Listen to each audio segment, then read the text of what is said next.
As expected, Ghislaine Maxwell took the fifth and refused to answer any questions.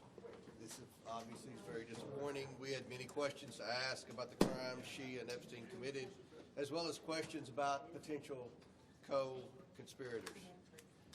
We sincerely want to get to the truth of the American people and justice for the survivors. That's what this investigation is about. I want to mention the next steps. We can confirm we have 5 more depositions in the book scheduled for the Epstein investigation. On February 18th, Lex Wexner, who is a financial client of Epstein and I believe the former CEO of Victoria's Secret. February 26th, we have former Secretary of State Hillary Clinton. February 27th, former President Bill Clinton. March 11th, Richard Kahn, Epstein's accountant. And March 19th, Darren Endike, Epstein's lawyer. So we will continue to move forward and try to get answers for the American people. Do you think Britain's royal family, do you think that Britain's royal family has questions to answer to your committee? Well, we would love to hear, from anyone. Obviously, I can't subpoena in foreign countries, or I would have done that in the Biden investigation. But do you have anything to add, Andy? I'll just add one thing that the attorney for Ms. Maxwell said that she has no indication and would say that neither Presidents Trump or Clinton are culpable for any wrongdoing. And that's one thing they said in his opening statement to us today. Was Ghislaine Maxwell put under pressure to stay silent? Was Ghislaine Maxwell put under pressure to stay silent today? Well, I have no idea. Is that your suspicion? How would I have no idea. I mean, she was given an opportunity. We would have brought her in months ago, but she's indicated she was going to plead the fifth. And unfortunately, she had an opportunity today to answer questions that every American has, questions that would be very important in this investigation, and she chose to invoke her Fifth Amendment rights. Mr. Chairman, clarify what her lawyer said about President Trump and Clinton, and do you think that there's anything more to do with Ghislaine Maxwell now that she pled the fifth? Correct me if I'm wrong. Just to be clear, what her attorney said, Maxwell didn't say. Her attorney said that she would answer questions if she were granted clemency by the President president, Trump, and that she went on to say about Clinton and. But he went on to expand that. The other thing is he pointed out a number of times that she has a habeas corpus petition pending for a new trial and release, and that's why she is not going to answer questions. Mr. Chairman. I know that those conversations are ongoing. They would like them to be public. Is your understanding still that we're looking at those same February dates and they're going to be private? Yeah, that's what they agreed to, and they will be public, just like this will be public hopefully very soon. We've released every transcript and every video and audio of every deposition we've done since I've been chairman of the committee. On subpoenas, Mr. Chairman, does the committee have any plans to subpoena Commerce Secretary Howard Lutnick, given the revelations about his relationship? We're going to try to get these 5 nailed down.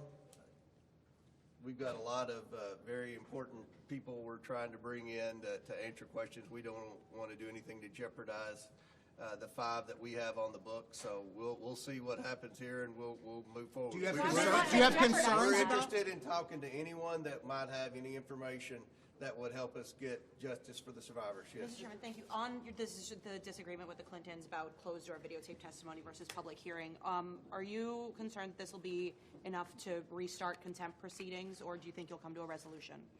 I mean, they said they agreed to a standard deposition. That's what a standard deposition is. Every time I've come out here for a press gaggle with you all, we've had a standard deposition. So this is how depositions work, and it will be made public. So they want a public deposition. This is what they're going to get. Mr. Chairman, can I ask you about Ilhan Omar for a moment? Ask you a question Mr. Chairman, your investigation Chad. Thank you. Your investigation about Ilhan Omar. Why are you targeting her when there is Ilhan Omar? Your committee investigation with Ilhan Omar, when there is a process in the House, if people have questions about their conduct, this would go through the Ethics Committee. Why is this under the jurisdiction? And I've spoken, I'm glad you asked that question. I've spoken with the Ethics Committee. The Ethics Committee has jurisdiction over members of Congress. The two businesses in question are owned by Ms. Omar's husband. So the Ethics Committee does not have jurisdiction over a spouse, only a member. So that's why we just asked, we would have questions. I don't think anyone would. But it would pertain to her overall finances, because that is listed on her financial disclosure report, even though Well, that's her spouse. we've run this by the Ethics Committee, and we think this is the appropriate route, so.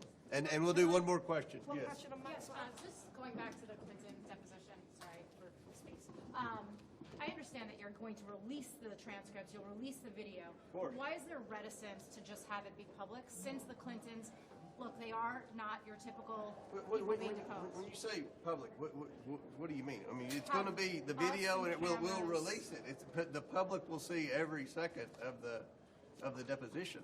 That's. But not I at think the they're time that trying to it muddy happens. the. What's that? But not at the time that it happened. So what's the reticence? What, a few seconds later? I mean, I think the Clintons are trying to muddy the waters and create a false narrative, like, depositions behind closed doors. That deposition was behind closed doors, but you had at least 10 members of Congress in there, and you'll have the video, I hope, very soon. Can I ask you one more question on Ghislaine Maxwell? Yes, go ahead, all right. Ghislaine Maxwell, we know from the Epstein files, didn't tell the truth. She got moved to an open prison. Now she's asking for clemency to speak at all. Was it a mistake to move her to that prison? Should she be moved back? I don't know the rationale for moving her from one prison to the other, but look, initially she had asked that the Oversight Committee grant immunity, and when we met with the survivors of Epstein, it was pretty clear, according to the survivors, and you know, we had 20-some members in that meeting, that Maxwell was a very bad person, and she committed a lot of crimes. And it was the intent, in my opinion, when we left that meeting in a bipartisan manner, that we would not grant immunity. Now, what she said today, she's asked for clemency from the president. So I personally, for the reasons you just stated, don't think she should be granted any type of immunity or clemency. But we'll obviously, you know, as more documents are read and understood, then we'll go from there. But I'll close with this. I think it's great that the Department of Justice is letting members of Congress come in and look at all the unredacted versions of the documents. Attorney General Bondi is doing what she was supposed to do via our subpoena first on the House Oversight Committee, as well as the Epstein Transparency Act.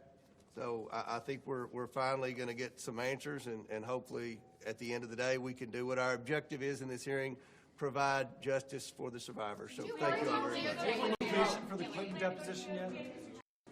Support journalism you trust. Support PBS News.